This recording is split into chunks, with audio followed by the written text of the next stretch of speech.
Hello नमस्कार दोस्तों, JMD study के यूट्यूब चैनल पर आपका हार्दिक स्वागत अभिनंदन है। कैसे हैं साथियों? सभी मस्त हैं, तंदुरुस्त हैं, ज़बरदस्त अपनी तैयारी को निरंतर कर रहे हैं।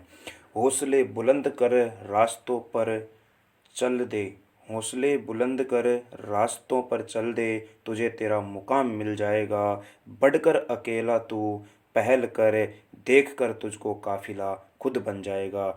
जी हाँ दोस्तों, ध्यान रखना, जब आप लोग एक बुलंद हौसले के साथ में काम करोगे दोस्तों, उसको देख करके अपने आप आपके पीछे काफिला बन जाएगा।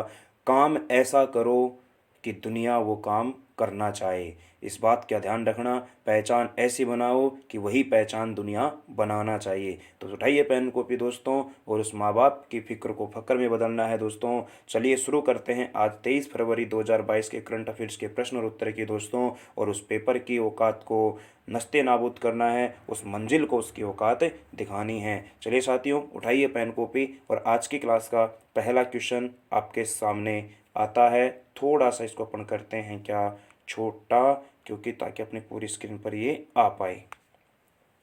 भारत सरकार की महारत्न कंपनी को भारत की सबसे भरोसेमंद सार्वजनिक क्षेत्र की कंपनी के पुरस्कार से सम्मानित किया है। तो भारत की सबसे भरोसेमंद सार्वजनिक क्षेत्र की कंपनी का पुरस्कार किसने जीता है दोस्तों? कोल इंडिया लिमिटेड ने जीता है। किसने जीता है दोस्तों? कोल इंडिया लिमिटेड। ये किससे संबंधित है दोस्तों?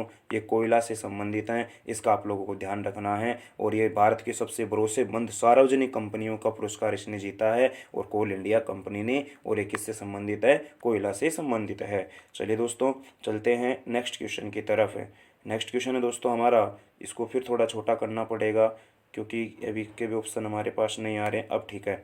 केंद्रीय नागरिक उड्डयन मंत्री का नाम बताइए जिन्होंने हाल ही में दिल्ली और खजुराहो के बीच पहली सीधी उड़ान को हरी झंडी दिखाकर शुरू किया है। तो केंद्रीय नागरिक उड्डयन मंत्री कौन है दोस्तों, जिन्होंने दिल्ली और खजुराहो के बीच पहली सीधी उड़ान को हरी झंडी दी है? तो वो हैं ज्योतिरादित्य एम सिंधिया। कौन है दोस्तों?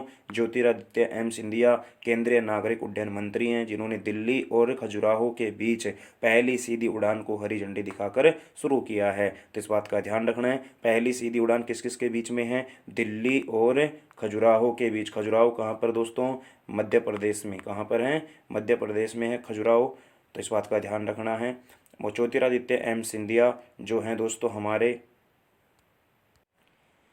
तो ये आप लोगों को ध्यान रखना है दोस्तों कि पहली सीधी उड़ान दिल्ली किस किस के बीच में है दोस्तों? दिल्ली और खजुराहो के बीच में है। और ये ज्योतिरादित्य एम सिंधिया ने इसको हरी झंडी दिखाई है, जो कि केंद्रीय नागरिक उड्डयन मंत्री हैं। चलिए दोस्तों, चलते हैं नेक्स्ट क्वेश्चन की तरफ। नेक्स्ट क्वेश्चन है साथियों हमारा, नेक्स्ट क्वेश्चन है कि ताज महोत्सव 2022 का आयोजन किस शहर में किया जाएगा?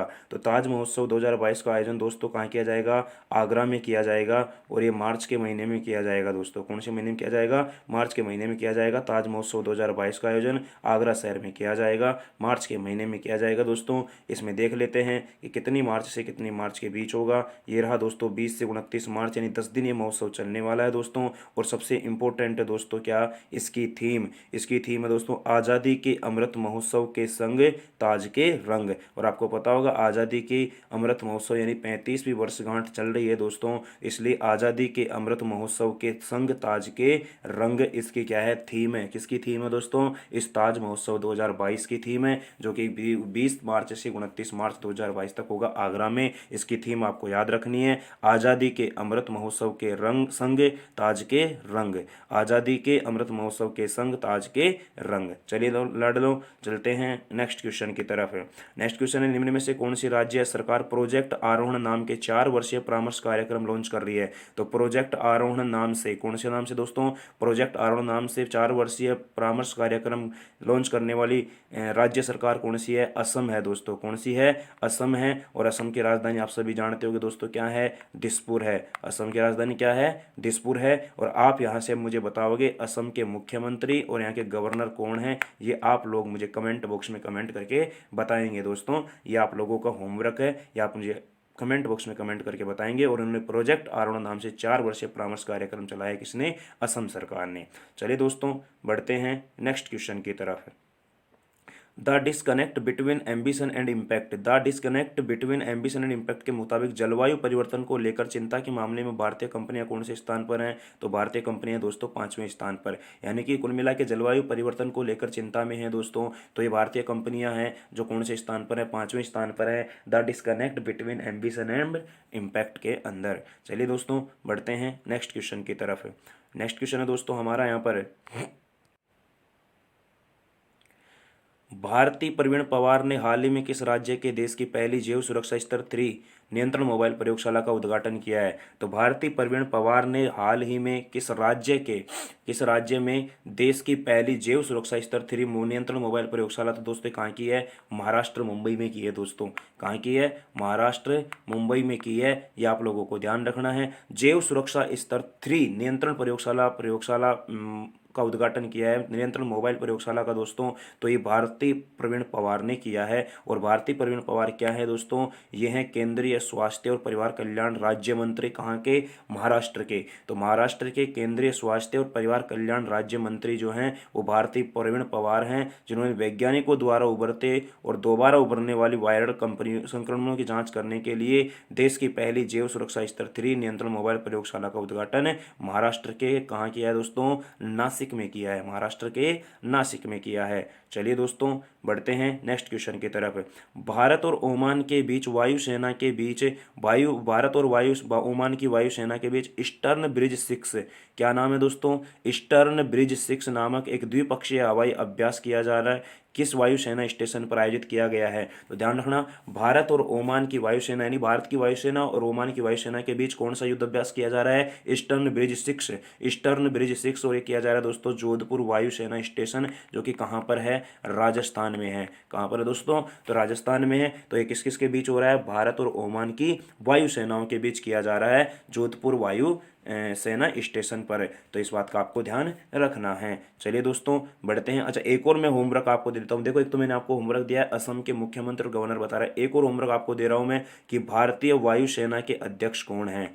एयर फोर्स के अध्यक्ष कौन है, यानी कि भारतीय वायुसेना के अध्यक्ष कौन है, ये आप लोगों को बताना है कमेंट बॉक्स में। दो मैंने आपको होमवर्क दिया है। निम्न में से किस नाम से प्रसिद्ध स्वतंत्रता सेनानी और गांधीवादी सामाजिक कार्यकर्ता शकुंतला चौधरी का हाल ही में निधन हो गया है दोस्तों? और इनका निधन हुआ है दोस्तों हाल ही में मात्र 102 वर्ष की उम्र में। और इनको किस नाम से जाना जाता था दोस्तों? ये स्वतंत्रता सेनानी और गांधीवादी सामाजिक कार्यकर्ता थी दोस्तों। इनको जाना जाता था शकुंतला बाई देव से। किस नाम से जाना जाता था दोस्तों? शकुंतला बाई देव के नाम से इनको जाना जाता था, जिनका हाल ही में क्या हो गया साथियों? निधन हो गया है। 102 वर्ष की उम्र में निधन हो गया है। चलिए साथियों बढ़ते हैं नेक्स्ट क्वेश्चन की तरफ। नेक्स्ट क्वेश्चन है हमारा यहाँ पर, ध्यान से क्वेश्चन को समझने की कोशिश करना। भारत की किस पावर कंपनी ने देश में अपतटीय पवन परियोजनाओं के विकास के लिए जर्मनी में स्थित RWE रिन्यूएबल GmbH के साथ करार किया है? तो ये RWE GmbH कहाँ की है दोस्तों? जर्मनी की है। और भारत की कौन सी कंपनी ने इसके साथ में अपतटीय पवन परियोजनाओं के विकास के लिए साथ करार किया है दोस्तों, यानी कि साझा किया है? तो क्या अपने टाटा पावर ने, किसने किया दोस्तों? टाटा पावर कंपनी ने किया है, जिसका आप नमक खाते हो। तो टाटा पावर कंपनी ने जर्मनी के साथ मिलकर के अपतटीय पवन परियोजनाओं के विकास के लिए यहाँ पर साझा कर लिया है दोस्तों। ये आप लोगों को ध्यान रखना है। चलिए दोस्तों बढ़ते हैं नेक्स्ट क्वेश्चन की तरफ। अंतर्राष्ट्रीय ओलंपिक समिति IOC इंटरनेशनल ओलंपिक कमेटी ने किस देश की आइस हॉकी खिलाड़ी एम्मा टेरहो को अपने अध्यक्ष के रूप में फिर से चुना है? तो यह है दोस्तों कहाँ की? फिनलैंड की। कहाँ की है दोस्तों? तो फिनलैंड की एम्मा टेरहो को अध्यक्ष के रूप में चुना गया है। किसका दोस्तों?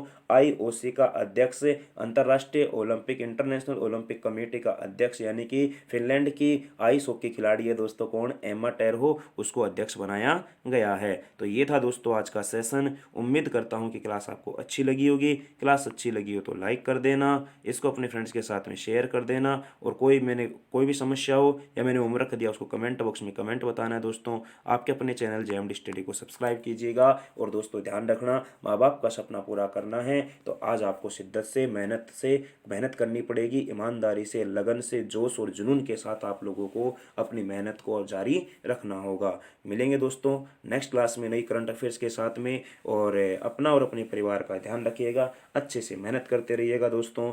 Bye bye, take care, see you, thank you so much, जय हिंद दोस्तों।